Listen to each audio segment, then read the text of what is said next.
न हम हारे थे न हम हारे हैं।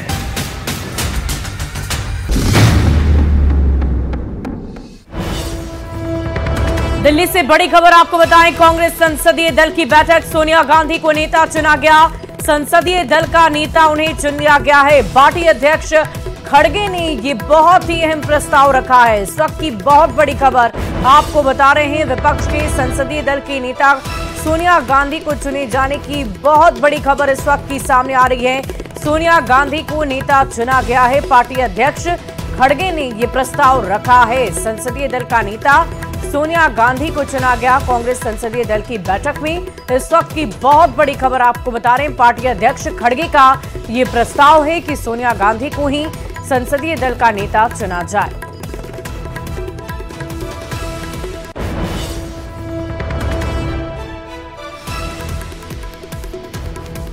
तो कांग्रेस संसदीय दल की बैठक हुई, जिसमें कांग्रेस अध्यक्ष खड़गे की तरफ से ये प्रस्ताव रखा गया है कि सोनिया गांधी को ही संसदीय दल का नेता चुना जाए।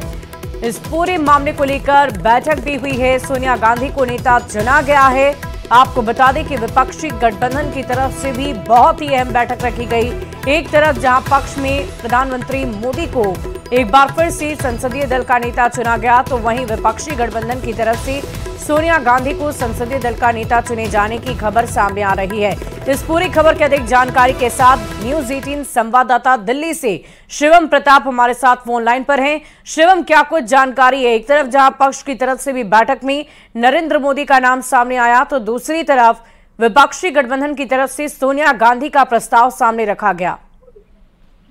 देखिए, बिल्कुल कांग्रेस पार्लियामेंट्री बोर्ड की आज दिल्ली में सेंट्रल हॉल, संसद के सेंट्रल हॉल में बैठक हुई थी, जिसमें कांग्रेस पार्लियामेंट्री बोर्ड की एक बार फिर सोनिया गांधी को नेता चुना गया है। इसी बैठक में राहुल गांधी से तमाम सदस्यों ने अपील की कि वो लोकसभा में नेता का पद संभाले, लेकिन राहुल गांधी ने अभी इस पर विचार करने की बात कही है। फिलहाल बड़ी खबर यह है कि पार्लियामेंट में हुई कांग्रेस संसदीय दल की बैठक में एक बार पुनः सोनिया गांधी को पार्लियामेंट्री बोर्ड का नेता चुना गया है। चलिए, बहुत बहुत शुक्रिया शिवम हमारे साथ जुड़ने के लिए, तमाम जानकारी के लिए। तो दिल्ली से बहुत बड़ी खबर आपको बता रहे हैं, संसदीय दल का नेता सोनिया गांधी को चुना गया है। मल्लिकार्जुन खड़गे जो पार्टी के अध्यक्ष हैं, उनकी तरफ से ये प्रस्ताव रखा गया।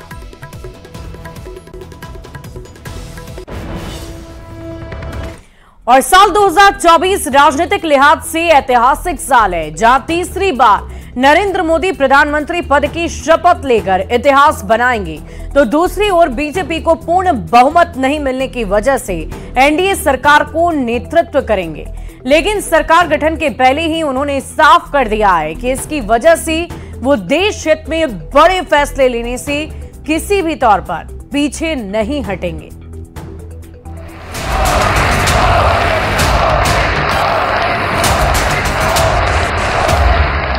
न हम हारे थे न हम हारे हैं।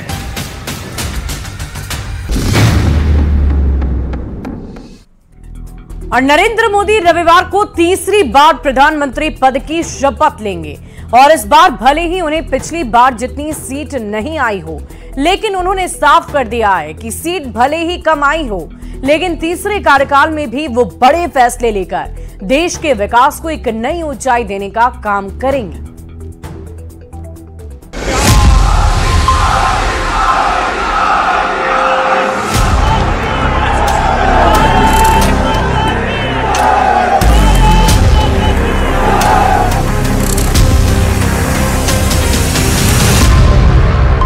न हम हारे थे न हम हारे हैं।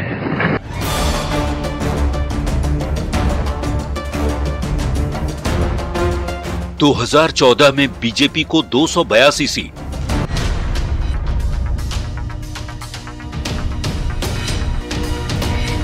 2019 में 303 सीट के साथ ऐतिहासिक जीत।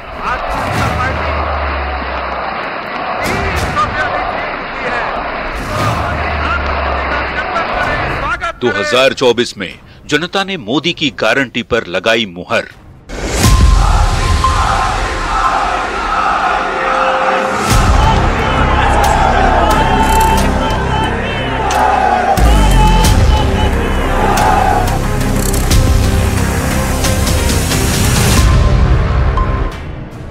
4 जून 2024 ये दिन इतिहास के पन्नों में दर्ज हो गया, जब तीसरी बार जनता ने एनडीए को पूर्ण बहुमत देकर मोदी की गारंटी पर मुहर लगा दी और नरेंद्र मोदी के तीसरी बार प्रधानमंत्री बनने का रास्ता साफ हो गया।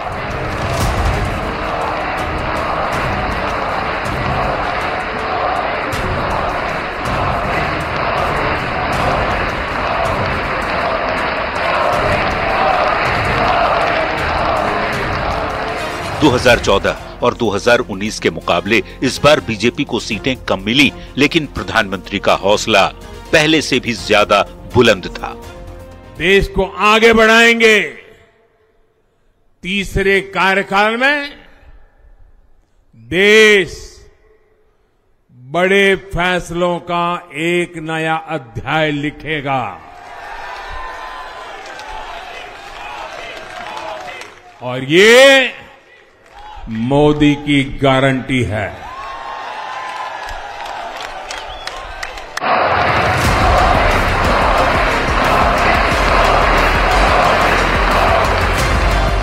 2014 में बीजेपी 282 सीट जीती, 2019 में 303 सीट पर सफलता मिली, जबकि 2024 में बीजेपी 240 सीट ही जीत पाई।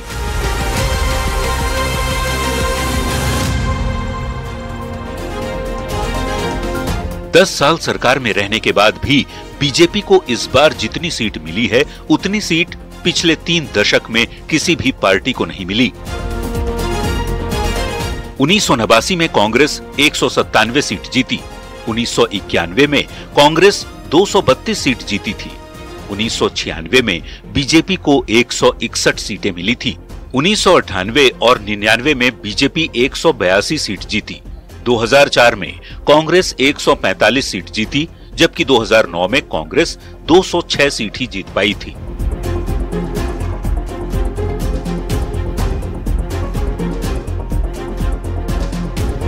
2014 और 2019 में बीजेपी को प्रचंड बहुमत मिला। इस बार सीट कम जरूर हुई, लेकिन इस बार भी बीजेपी को जितनी सीट मिली है, उतनी सीट पिछले 35 सालों में किसी पार्टी को नहीं मिली। न हम हारे थे, न हम हारे हैं। हम विजय को पचाना जानते हैं। एनडीए संसदीय दल की बैठक में नरेंद्र मोदी ने अपने तेवर और अंदाज से बता दिया कि तीसरे कार्यकाल में भी उनका वही तेवर बरकरार रहने वाला है। अगर किसी को गलतफहमी हो तो दूर कर लें। मेरे लिए जन्म सिर्फ और सिर्फ वन लाइफ वन मिशन, ये मिशन है 140 करोड़ देशवासियों के सपनों को पूरा करने के लिए खप जाना।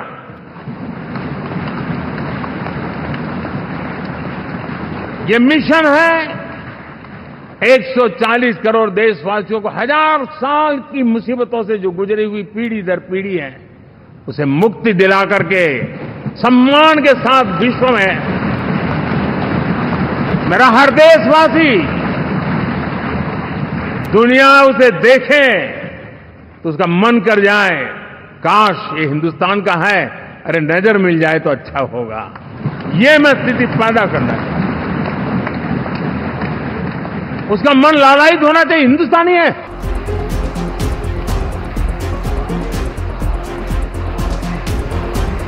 तेरह साल तक गुजरात के मुख्यमंत्री और 10 साल तक प्रधानमंत्री रहने वाले नरेंद्र मोदी की पारी जितनी शानदार रही और जिस तरह के मजबूत फैसले उन्होंने लिए, वो ये बताने के लिए काफी है कि उनका विजन देश की दिशा को तय करने वाला है।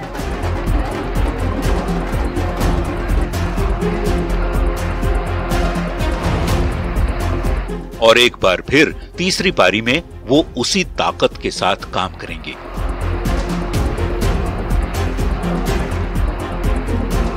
Bureau report, news 18।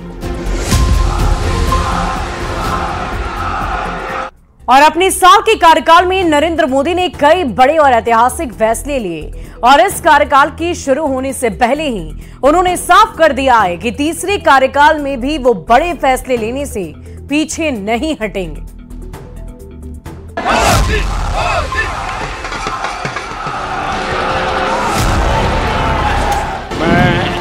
Narendra Damodar Das Modi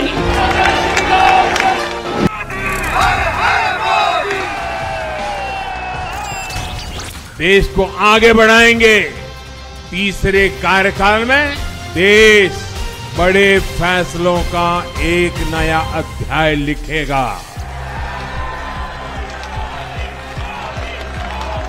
और ये मोदी की गारंटी है।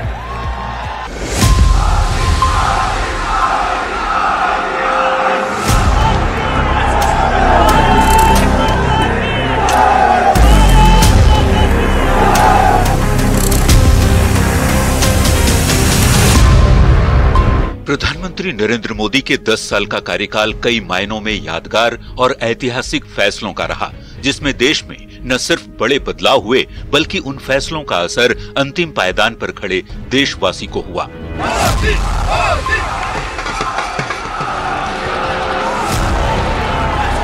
मैं नरेंद्र दामोदर दास मोदी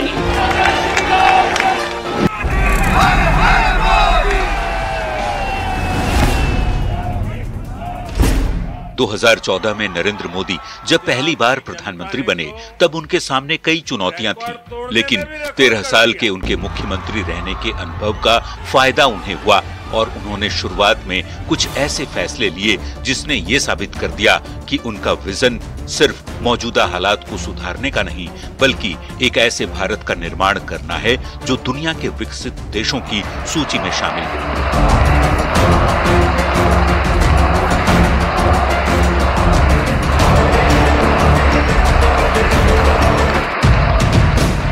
जन धन योजना से गरीब जनता को बैंकिंग से जोड़ना, उज्ज्वला योजना से महिलाओं को धुएं से आजादी, प्रधानमंत्री आवास योजना से गरीबों को पक्का मकान, हर घर बिजली पहुंचाने के लिए सौभाग्य योजना, आयुष्मान भारत योजना से 5 लाख तक का मुफ्त इलाज, नोटबंदी कर भ्रष्टाचार पर बड़ा प्रहार, जीएसटी लागू कर सर्विस टैक्स को आसान करना, सवर्ण समाज को 10% आरक्षण, किसान सम्मान निधि से किसानों को आर्थिक मदद।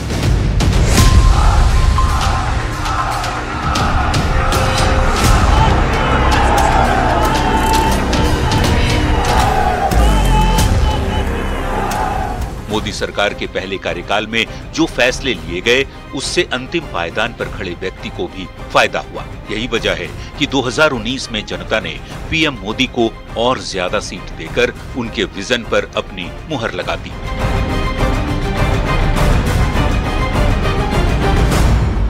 यही वजह है कि दूसरी पारी की शुरुआत करते ही पीएम मोदी ने ऐसे फैसले लिए जिस पर राजनीति तो होती रही लेकिन कभी भी उसका समाधान नहीं किया गया।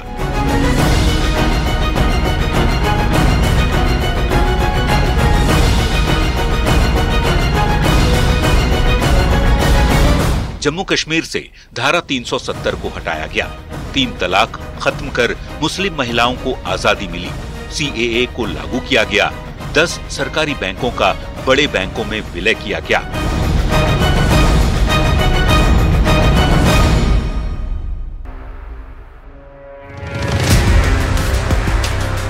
इसके अलावा भी प्रधानमंत्री ने कई फैसले लिए जिसका फायदा जन जन को हुआ और इस बार भी नतीजे आते ही पीएम मोदी ने साफ कर दिया कि देश के विकास को लेकर जो उनकी सोच है वो उस पर आगे भी काम करते रहेंगे और देशवासियों के हित के लिए कड़े फैसले भी लेते रहेंगे।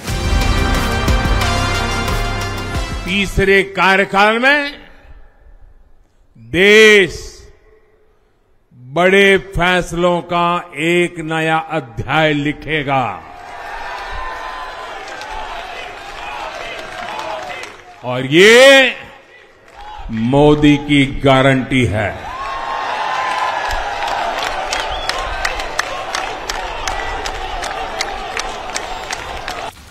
नरेंद्र मोदी ने साफ कर दिया है कि सीट भले ही कमाई है लेकिन उनका हौसला पहले से भी ज्यादा बुलंद है। चुनावी रैलियों में और पत्रकारों से बातचीत के दौरान भी वो कहते आए कि 2047 के मिशन को लेकर वे काम कर रहे हैं और अपने तीसरे टर्म का उन्होंने खाका भी तैयार कर लिया है जिसमें वो बेहद कड़े फैसले लेने वाले हैं। भारत को तीसरी अर्थव्यवस्था बनाना, भारत को मैन्युफैक्चरिंग हब बनाना, वन नेशन वन इलेक्शन, धर्म के आधार पर आरक्षण खत्म करना, 2047 तक भारत को विकसित राष्ट्र बनाना, 2047 तक ऊर्जा के क्षेत्र में आत्मनिर्भर, समान नागरिक संहिता को लागू करना।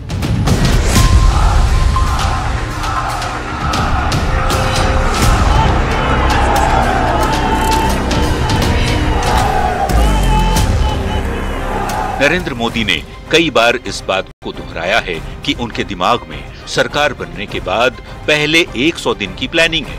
ऐसे में इतना तो साफ है कि देश आने वाले समय में कई ऐतिहासिक फैसलों का गवाह बनने वाला है।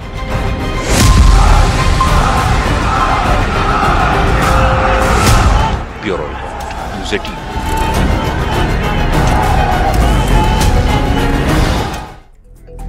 और इस विशेष कार्यक्रम में अभी के लिए बस इतना ही। आप बने रहे न्यूज़ 18 बिहार झारखंड के साथ।